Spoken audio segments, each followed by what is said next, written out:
The bone fragment sits under glass, unremarkable at first glance, a small piece of the past measuring barely 2 inches long. Yet this sliver of human remains, excavated from a cave in eastern Tennessee, holds a narrative that would shatter conventional understanding of American history. DNA extracted from this 10,000-year-old specimen carries markers that scientists had never expected to find. It doesn't align with the neat categories of indigenous ancestry that textbooks once taught with certainty. Instead, it hints at something more complex, a hidden chapter of genetic history that reshapes what we know about the first peoples of North America, particularly the ancestors of the Cherokee. When I first saw the results, I ran the analysis 3 more times because I was certain we had contamination, says Dr. Samantha Wilson, the geneticist who led the breakthrough study at the North American Indigenous Genome Project. But the data was clear. We were looking at something that challenges everything we thought we knew about migration patterns into the Americas. The fragment, catalogued as specimen AQ-117, represents more than just ancient remains. It embodies a scientific mystery that would lead researchers down a path of discovery few had imagined possible. The genetic markers found within it have ignited a firestorm of scientific debate, revised migration timelines, and forced a painful reckoning with how the story of America's indigenous peoples, particularly the Cherokee, has been told. Most importantly, it has revealed how the politics of blood, identity, and belonging have shaped both science and sovereignty in North America. What really happened when the first humans arrived in the Americas? How did the ancestors of the Cherokee, one of the most studied indigenous groups in North America, come to possess genetic markers that conventional science had never accounted for? And why has this vital piece of America's biological history remained hidden for so long? The answers lie at the intersection of cutting-edge genetic science, colonial history, and a cultural genocide that nearly erased the evidence. This is the story of how new technology and indigenous knowledge are finally revealing the hidden truth behind America's darkest DNA. Asterisk, in 1996, 2 archaeology students exploring Burnt Cave in the Appalachian foothills of eastern Tennessee discovered what appeared to be human remains partially embedded in the limestone floor. The site had been known to archaeologists for decades but had never been fully excavated. The cave's unique microclimate, consistently cool and dry, had preserved organic material to an exceptional degree. What made this discovery remarkable wasn't just its age, which carbon dating would later reveal to be approximately 10,000 years old, but its location, deep in the traditional homeland of the Cherokee people. The remains would be categorized, cataloged, and placed in storage at the University of Tennessee's Anthropology Department. There they sat, largely forgotten, for nearly 2 decades. Dr. Thomas Sanderson remembers the day in 2017 when he first encountered specimen AQ-117 while conducting an inventory of the university's collection. It was sitting in a standard archival box with dozens of other bone fragments, nothing to suggest it was exceptional, he recalls. Sanderson, a biological anthropologist specializing in the peopling of the Americas, had been searching for pre-colonial specimens that might be suitable for DNA extraction using new techniques developed since the Human Genome Project. 20 years ago, getting usable DNA from remains this old would have been impossible, Sanderson explains. The technology simply wasn't there. But advances in extraction methods and sequencing have opened up entirely new possibilities for understanding ancient populations. Sanderson selected several specimens for analysis, AQ-117 among them. Following the Native American Graves Protection and Repatriation Act (NAGPRA) protocols, his team initiated consultation with federally recognized Cherokee tribes, the Eastern Band of Cherokee Indians in North Carolina, the Cherokee Nation, and the United Kituwa Band of Cherokee Indians, both in Oklahoma. What happened next would demonstrate how science, politics, and identity have become inextricably intertwined in the study of indigenous genetics. Initial reluctance from tribal authorities gradually gave way to cautious collaboration as Cherokee Nation scientists joined the research team, ensuring indigenous perspectives would guide the study and interpretation of results. There's been a long history of extractive research where scientists come, take samples, publish papers that advance their careers, and leave nothing of value to the community, explains Dr. Sarah Whitecloud, a Cherokee geneticist who served as liaison between the university and tribal authorities. We needed assurances this wouldn't be another instance of scientific colonialism. With agreements in place that guaranteed Cherokee oversight of the research and publication process, the team proceeded with DNA extraction. They utilized a groundbreaking technique developed at the Max Planck Institute for Evolutionary Anthropology that focuses on the petrous bone of the skull, the densest bone in the human body and one that often preserves DNA better than other skeletal elements. The first results were startling.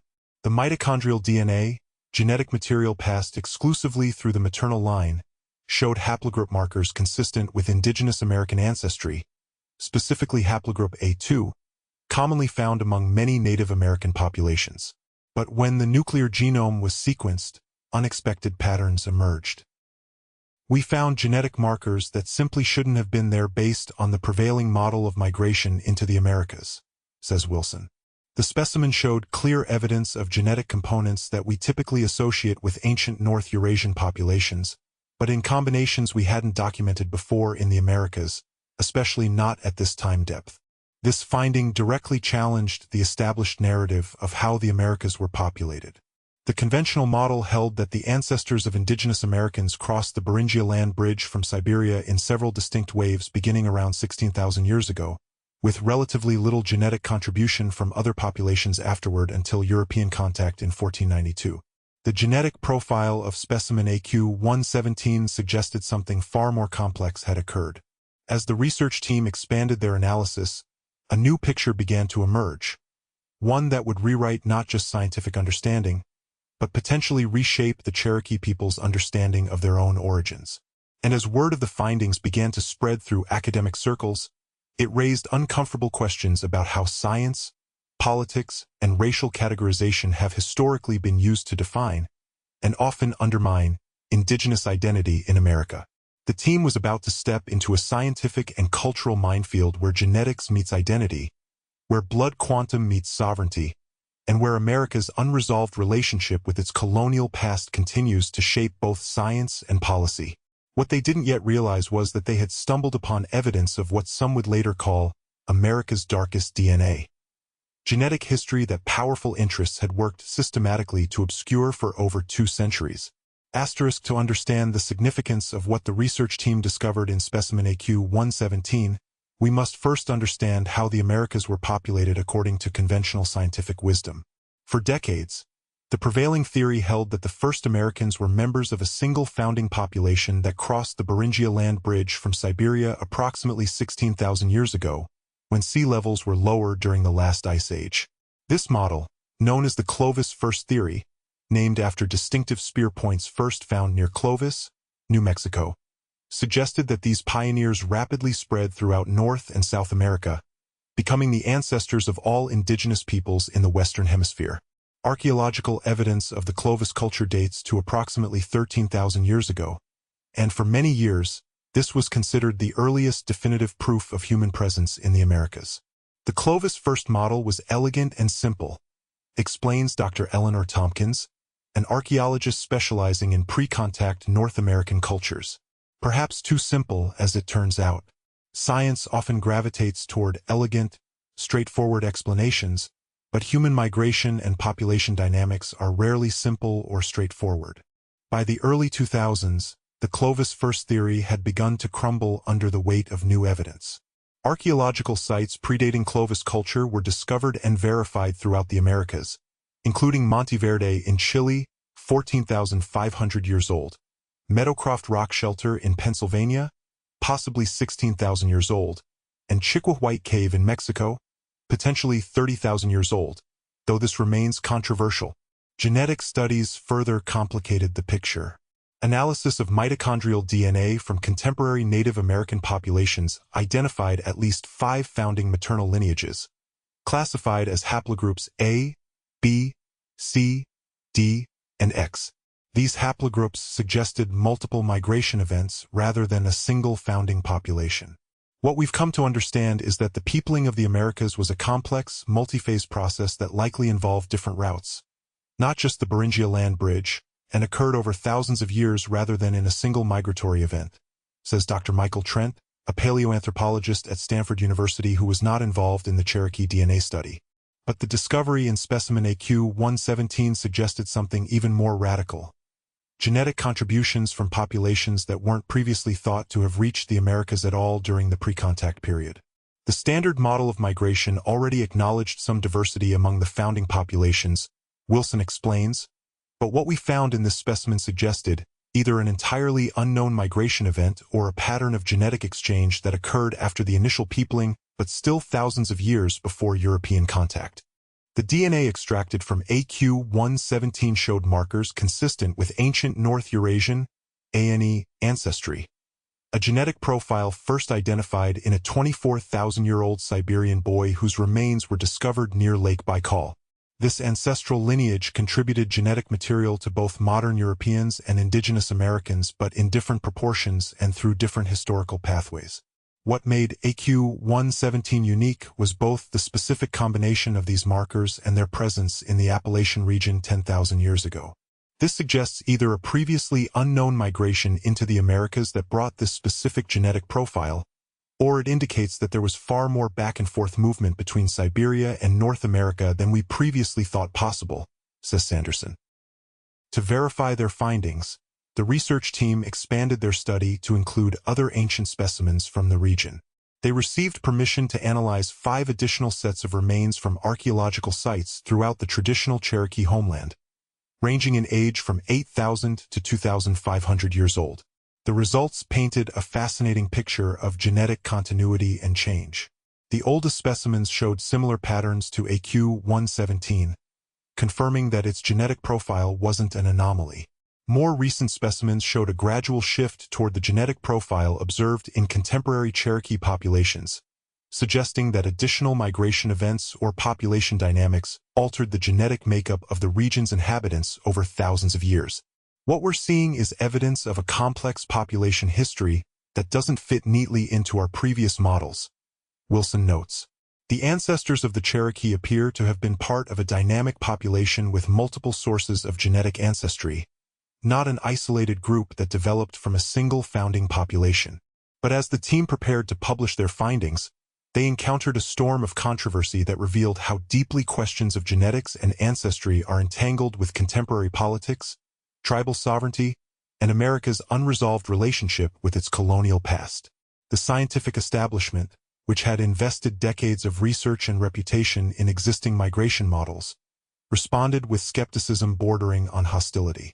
Meanwhile, some tribal members expressed concern that these findings might be exploited to undermine Cherokee identity and sovereignty, fears that proved well-founded as the results became public.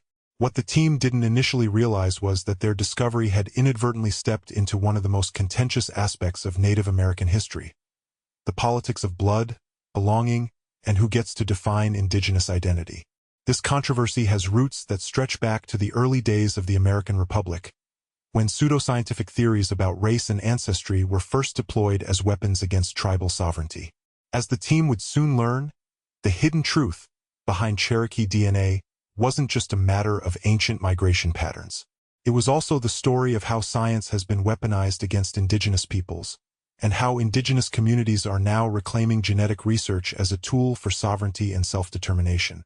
Asterisk: on a crisp October morning in 1829, Chief John Ross of the Cherokee Nation stood before the Tribal Council in New Echota, Georgia, holding a copy of the latest scientific publication to declare his people racially inferior to Europeans. The tract, authored by physician and ethnologist Samuel George Morton, was part of a growing body of pseudoscientific literature that claimed to prove the biological basis for racial hierarchy. Morton's work, which involved measuring skull capacities of different races to demonstrate supposed differences in intelligence, would later form the foundation for what became known as scientific racism. For the Cherokee, who had adopted many aspects of European American culture including written language, agriculture, and constitutional government, such scientific pronouncements had immediate political consequences. These so-called scientific findings are being used at this very moment in the halls of Congress to justify our removal, Ross told the council, according to contemporary accounts. They claim our blood makes us incapable of civilization, despite all evidence to the contrary. Ross's concerns were well-founded. Just 1 year later, President Andrew Jackson would sign the Indian Removal Act, leading to the forced relocation of the Cherokee and other southeastern tribes to territories west of the Mississippi River, the infamous Trail of Tears on which approximately 4,000 Cherokee people died. The connection between scientific theories of race and policies affecting Native Americans wasn't coincidental. Throughout the 19th century, emerging fields like phrenology, craniometry, and early anthropology provided seemingly objective justifications for colonial expansion and the displacement of indigenous peoples. There's a direct line connecting early racial science to federal Indian policy, explains Dr. Victoria Manning, a historian of science at Georgetown University. Scientific racism gave moral cover for land seizures by suggesting that indigenous peoples were biologically destined to vanish in the face of superior European civilization. This ideology, known as scientific extinction, posited that Native Americans were genetically doomed to disappear either through literal death or through blood dilution via intermarriage with whites. This belief was so pervasive that by the late 19th century, policies were explicitly designed to accelerate this process through forced assimilation. The Dawes Act of 1887 required tribes to create membership rolls and instituted blood quantum requirements, specific fractions of Indian blood necessary to qualify for tribal membership and land allocations. These blood quantum rules were ostensibly based on scientific understanding of heredity, but were explicitly designed to reduce tribal populations over generations. The architects of these policies were quite open about their intentions, Manning notes. Senator Henry Dawes himself stated that these measures would lead to the eventual disappearance of tribes as distinct entities. It was extinction by legislation, justified by the science of the day. For the Cherokee, whose traditional understanding of kinship and belonging was based primarily on clan membership and cultural participation rather than biological ancestry, these imposed blood quantum requirements represented a fundamental shift in how tribal identity was defined. Prior to colonization, Cherokee citizenship was determined primarily through matrilineal clan membership, explains Dr. Whitecloud. If your mother was Cherokee, you were Cherokee, regardless of who your father was. Adoption into clans was also common practice. Biology was just one factor among many that determined belonging. The imposition of blood quantum requirements coincided with the rise of eugenics in American scientific and policy circles. Eugenics, which aimed to improve the genetic quality of the human population through selective breeding, found particular application in policies regarding Native Americans. The scientific establishment in the late 19th and early 20th centuries produced volumes of research purporting to document the Indian blood percentages at which various physical and intellectual traits appeared or disappeared. These studies invariably reflected the racial prejudices of their time, attributing positive traits to European ancestry and negative ones to indigenous heritage. What's particularly insidious about this research is that it was conducted under the guise of objective science, says Manning. But the methodologies were deeply flawed, the assumptions were racist from the outset, and the conclusions were predetermined to support existing power structures. This history of scientific racism casts a long shadow over contemporary genetic research involving Native American populations. When Sanderson and Wilson's team began analyzing the DNA from specimen AQ-117, they were entering territory fraught with historical trauma and ongoing political consequences. There's a reason many tribes have been reluctant to participate in genetic studies, Whitecloud explains.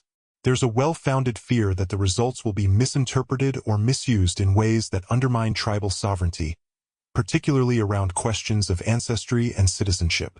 These fears materialized almost immediately when preliminary findings from the study were presented at an anthropology conference in 2019.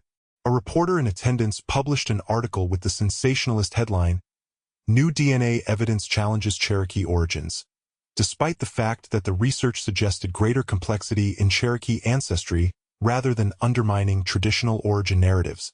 Within days, anti-tribal sovereignty groups were citing the out-of-context findings in legal briefs challenging the Cherokee Nation's right to determine its own citizenship criteria. Politicians from states with significant gaming operations on tribal lands began calling for genetic verification of tribal membership claims, effectively attempting to replace tribal sovereignty with DNA testing. "We saw our research being weaponized in real time," recalls Wilson. Statements that were carefully couched in scientific uncertainty in our presentation were being cited as definitive proof of whatever political argument different groups wanted to make.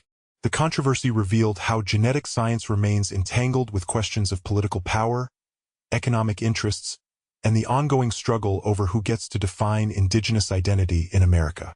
It also demonstrated why collaborative approaches that center indigenous perspectives and sovereignty are essential when conducting research on Native American genetics. As the team worked to finalize their analysis and prepare for publication, they faced a fundamental question. How could they present their groundbreaking scientific findings in a way that couldn't be weaponized against the very communities whose ancestors they were studying? The answer would come from an unexpected source, the Cherokee Nation's own archives, which contained historical documents and oral histories that provided crucial context for interpreting the genetic data. These records suggested that the hidden truth, revealed by AQ 117's DNA, had never been completely hidden at all. It had been preserved in Cherokee oral tradition for centuries, waiting for science to catch up. Asterisk, our people have always known that our origins are more complex than outsiders understand, says Thomas Sequoia, an elder and traditional knowledge keeper from the eastern band of Cherokee Indians.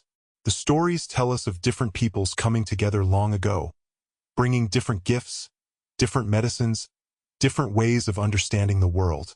Sequoia is sitting in the tribal archives in Cherokee, North Carolina, surrounded by books, manuscripts, and digital scanning equipment. The room represents the intersection of traditional knowledge and modern preservation techniques, much like the research project itself. When the scientists came to us with their findings, they thought they were telling us something new. He continues, a slight smile crossing his face. But many of our stories already speak of ancient connections to peoples from across the Great Water, of journeys and meetings that happened many generations before European contact. The traditional knowledge that Sequoia references isn't merely allegorical or symbolic. Cherokee oral histories, like those of many indigenous nations, contain detailed information about historical events, astronomical phenomena, ecological relationships, and population movements that have repeatedly been validated by Western scientific methods. There's this persistent misconception that oral traditions are somehow less reliable or less precise than written records, explains Dr. Marissa Campbell, an archaeologist specializing in the integration of indigenous knowledge systems with conventional archaeological methods. But cultures with oral tradition developed sophisticated memory techniques and knowledge transmission protocols specifically because they didn't rely on writing. Campbell points to numerous examples where indigenous oral histories have been proven accurate by archaeological or genetic evidence. Haida narratives that correctly identified the timing and impact of a massive earthquake and tsunami that struck the Pacific Northwest in 1700. Aboriginal Australian stories that preserve details of coastal flooding events from more than 7,000 years ago, and Navajo accounts of the Long Walk forced relocation that include specific details absent from contemporary written records. When we dismiss oral traditions as merely myths or legends, we're not only being culturally arrogant, we're potentially missing crucial scientific information, Campbell says. These knowledge systems developed over thousands of years and have successfully preserved detailed information across dozens of generations. The research team, recognizing the potential value of traditional knowledge, invited Cherokee historians and knowledge keepers to review the genetic findings and provide context from oral traditions and historical records. This collaborative approach yielded unexpected insights. Several Cherokee origin stories reference ancient journeys, the mixing of different peoples, and connections to lands far to the north and west. While these narratives had often been interpreted metaphorically by outsiders, they contain geographic and temporal details that align surprisingly well with the genetic evidence from AQ 117 and other ancient specimens. There's a recurring theme in our stories about 7 original clans, each with distinct origins and characteristics, coming together to form the Cherokee people, explains Dr. Julia Redbird, a Cherokee historian who participated in the research collaboration. These narratives specifically mention some ancestors coming from the place where the sun sleeps and others from where the ice never melts. When you map these directional references onto what we now know about ancient migration patterns, they're remarkably consistent with the genetic data. The integration of traditional knowledge with genetic findings produced a more comprehensive understanding than either approach could have achieved alone. The DNA analysis provided temporal precision and specific biological markers, while oral traditions offered context about how and why populations moved and interacted. What emerged was a picture of Cherokee origins that's both more complex and more coherent than previous models, says Sanderson.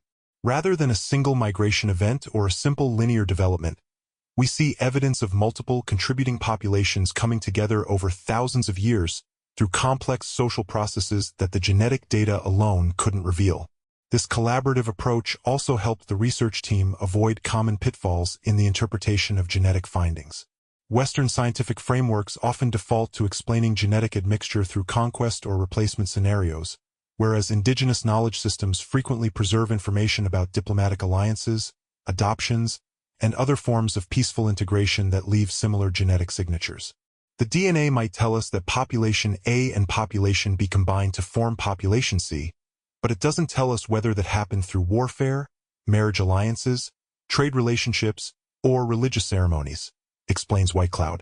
Those social and cultural contexts are crucial for accurately interpreting the genetic data, and they're precisely what's preserved in oral traditions. The team's findings, published in the journal Nature in early 2020, presented a revised model of Cherokee origins that incorporated both genetic evidence and traditional knowledge. The paper was groundbreaking not just for its scientific conclusions but also for its methodological approach, which gave equal weight to indigenous knowledge systems and Western scientific techniques. According to this integrated model, the ancestors of the Cherokee included several distinct populations that converged in the southeastern United States between 10,000 and 3,000 years ago. These included descendants of the ancient North Eurasian-affiliated group identified in AQ 117, as well as populations more closely related to other Native American groups from different migration waves. What's particularly significant is that this convergence appears to have been a deliberate social process, not simply the result of random population movements, says Redbird. Cherokee oral traditions describe formal councils, negotiations, and ceremonies that establish the relationship between these different groups, details that would be invisible in the genetic record alone. The research also identified specific genetic markers associated with adaptation to the southeastern environment, including variants related to immune response, metabolism, and disease resistance. These adaptations appear to have developed over thousands of years as the ancestors of the Cherokee adjusted to the specific ecological conditions of the Appalachian region. This challenges another common misconception, that indigenous populations were somehow natural parts of the environment rather than actively adapting to it through both cultural and biological means, explains Wilson. The genetic evidence shows a dynamic process of adaptation that mirrors what Cherokee traditional knowledge describes about the development of agricultural practices, medicine, and other technologies. Perhaps most significantly, the research identified genetic signatures of population decline and recovery that correspond precisely to documented epidemics and other historical traumas. These genetic bottlenecks, periods when population size dramatically decreased, reducing genetic diversity, align with both written records and oral histories of smallpox epidemics, forced relocations, and other catastrophic events. We can literally see the impact of colonization in the Cherokee genome, says Wilson. There are clear signatures of population collapse followed by recovery, exactly when historical records document epidemics and displacement events. The publication of these findings marked a turning point in how genetic research involving indigenous populations can be conducted. By centering indigenous perspectives, incorporating traditional knowledge, and explicitly acknowledging the political context of the research, the team established a new standard for ethical genetic studies. But the most profound implications of their work had less to do with the specific genetic findings than with what they revealed about the nature of scientific knowledge itself. The hidden truth behind Cherokee DNA wasn't just a matter of ancient migration patterns or genetic markers.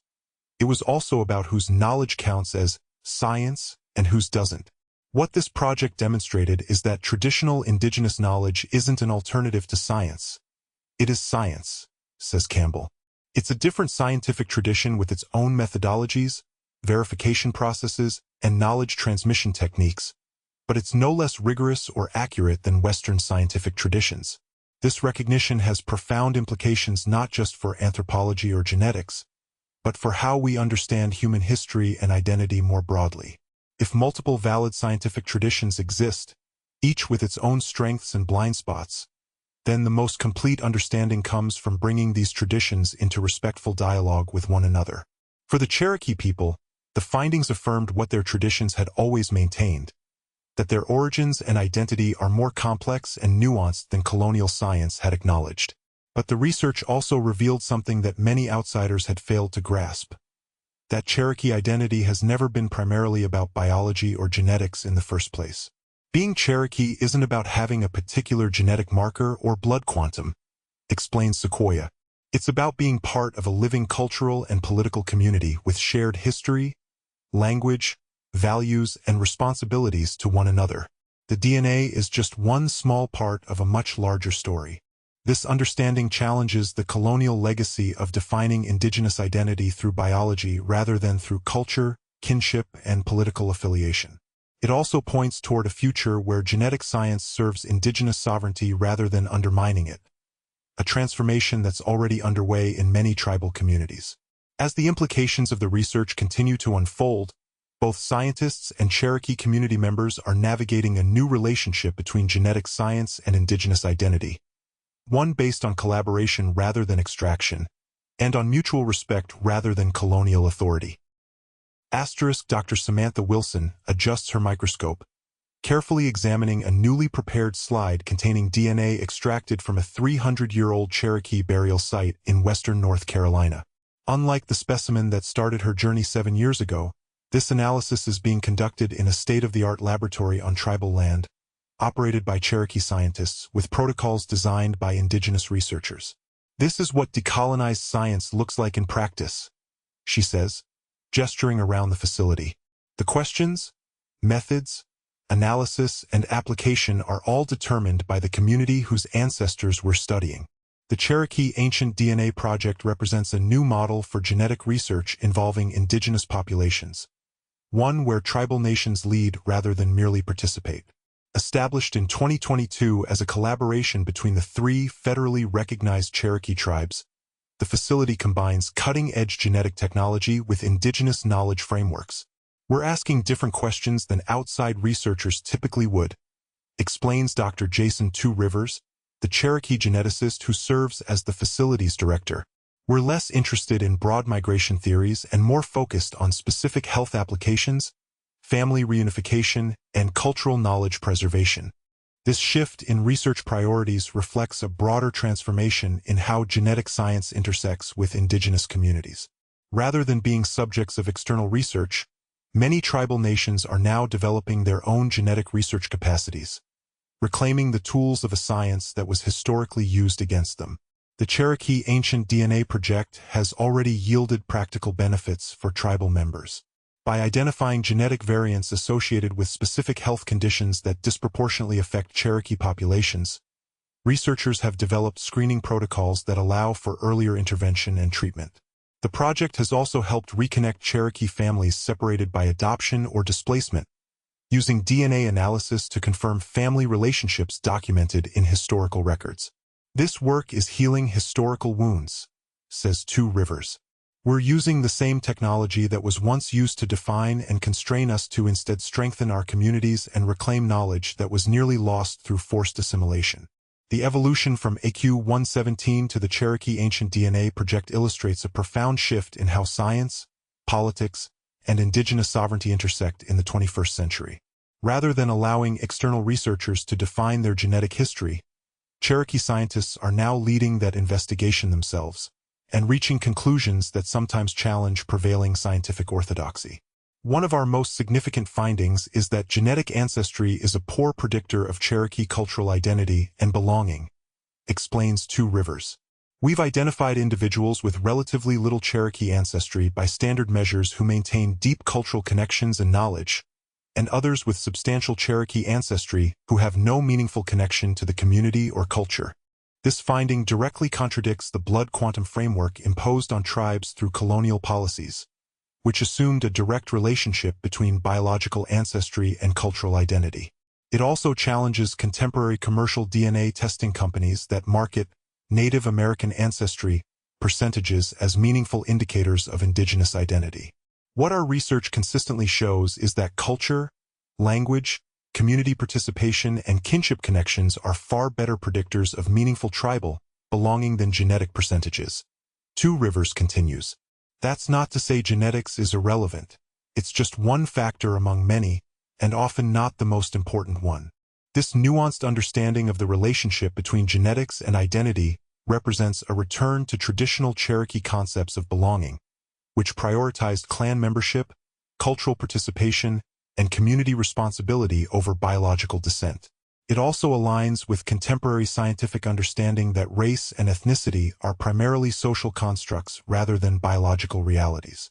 The irony is that cutting-edge genetic science is now confirming what indigenous peoples have been saying all along, notes Dr. Eleanor Tompkins. Human populations are not discrete biological categories but fluid, overlapping communities shaped more by culture and history than by genetics. This realization has significant implications for tribal sovereignty and self-determination. If indigenous identity is primarily cultural and political rather than biological, then tribes should have the sovereign right to determine their own citizenship criteria based on their own values and traditions, without external impositions of genetic testing or blood quantum requirements. The Cherokee Nation took a significant step in this direction in 2017 when the tribe removed the minimum blood quantum requirement from its constitution, focusing instead on direct descent from ancestors listed on the Dawes rolls, the tribal census created during the allotment era. This change affirmed that Cherokee citizenship is based on political and historical relationship rather than on meeting a biological threshold. What the genetic research has shown is that biology has always been a poor proxy for belonging, explains Dr. Whitecloud. Cherokee identity persists not because of genetic continuity, though that exists to varying degrees, but because of cultural continuity, shared history, and the continued exercise of sovereignty. This understanding challenges both progressive and conservative misconceptions about indigenous identity. It rejects right-wing arguments that tribes should be defined strictly by genetics or race, while also questioning left-wing assumptions that indigenous identity is purely a matter of individual self-identification without community context or responsibility. Being Cherokee isn't just about ancestry, and it certainly isn't just about checking a box on a form, says Sequoia. It's about being in relationship with other Cherokee people, with our traditions, with our homeland, with our political institutions, and with our ongoing struggles for sovereignty. This relational understanding of identity resonates with emerging scientific frameworks that emphasize connection and context rather than isolation and categorization. Systems biology, epigenetics, and ecological approaches to human development all point toward understanding organisms, including humans, as inseparable from their relational networks and environments. The old scientific paradigm tried to understand things by breaking them down into isolated parts, explains Wilson. The new paradigm recognizes that relationships between parts are often more important than the parts themselves. This applies to genes, to cells, to organisms, and to human communities. This shift in scientific thinking parallels indigenous knowledge frameworks that have always emphasized relationship, interconnection, and context. Cherokee concepts like tohi, balance, duifta, the right path, and gaduji, working together, reflect an understanding of reality as fundamentally relational rather than atomistic, a perspective now gaining traction in Western scientific circles as well. What we're seeing is a convergence between the newest scientific understanding and the oldest indigenous wisdom, says Campbell. Both recognize that identity, whether biological, cultural, or personal, emerges from networks of relationship rather than from isolated traits or components. This relational understanding of identity has profound implications for how we conceptualize both science and sovereignty in the 21st century. If identity emerges from relationships rather than from fixed categories, then both scientific inquiry and political governance must account for context, connection, and community in ways that colonial frameworks often fail to do.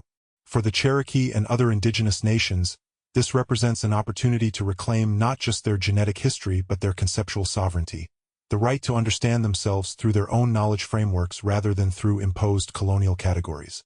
The hidden truth behind Cherokee DNA isn't primarily about genetic markers or migration patterns, reflects White Cloud.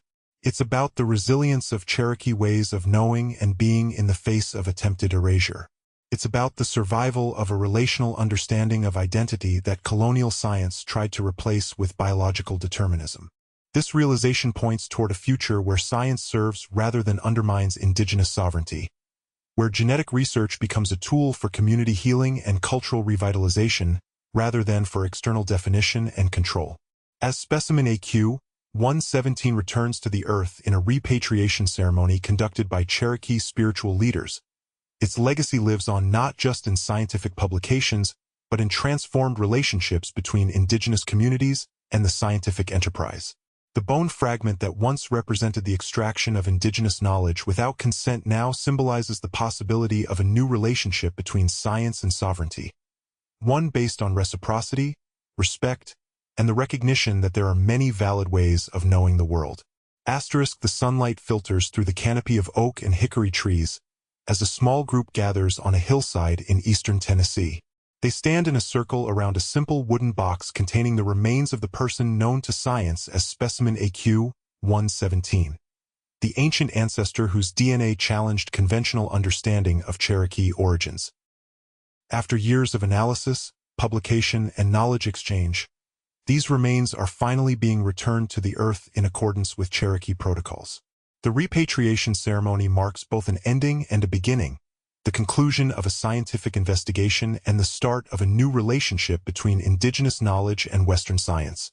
We return these remains to the Earth with gratitude for what they have taught us, intones a Cherokee spiritual leader, speaking first in Cherokee and then in English.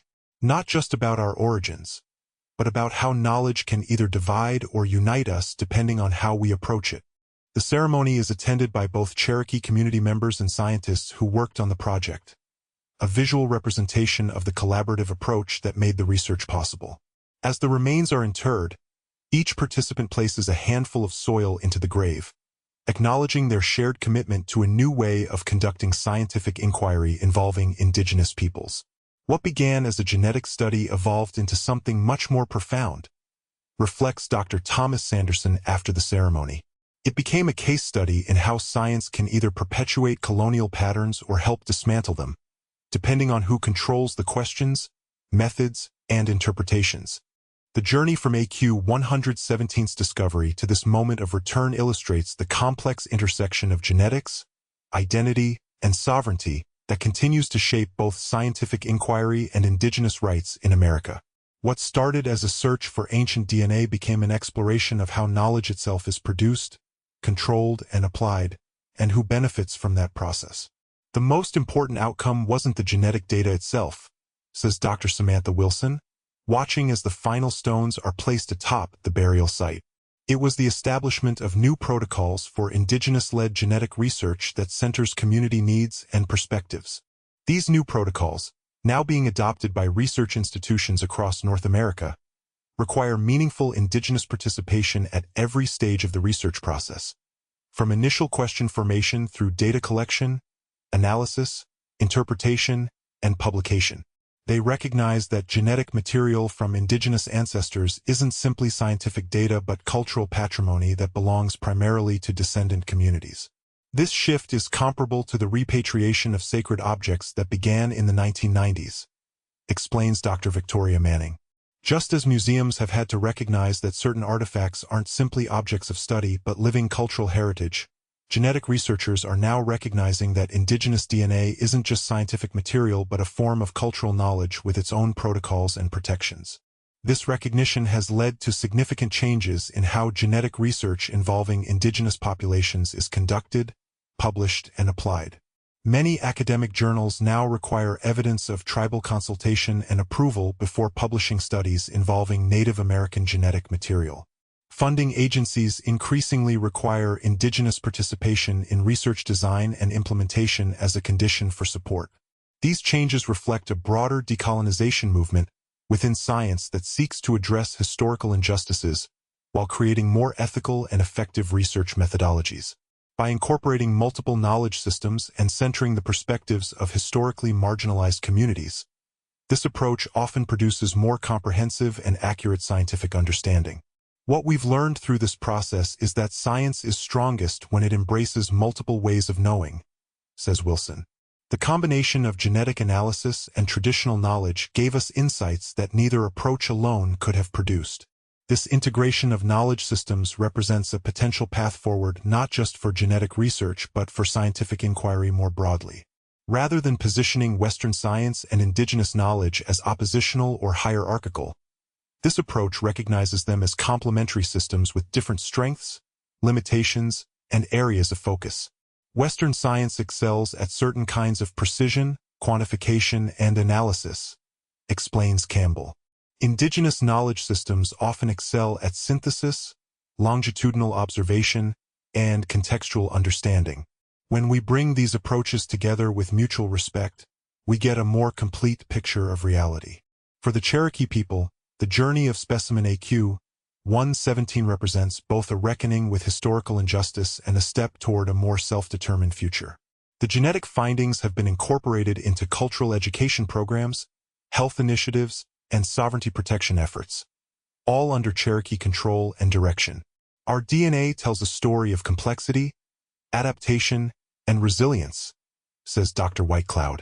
It's a story that colonial science tried to simplify and control, but that our communities have always known in its full nuance and meaning.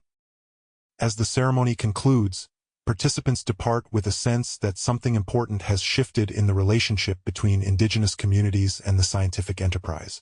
The ancient ancestor whose remains sparked this journey of discovery has been honored not just through scientific analysis but through the transformation of how that analysis is conducted, interpreted, and applied.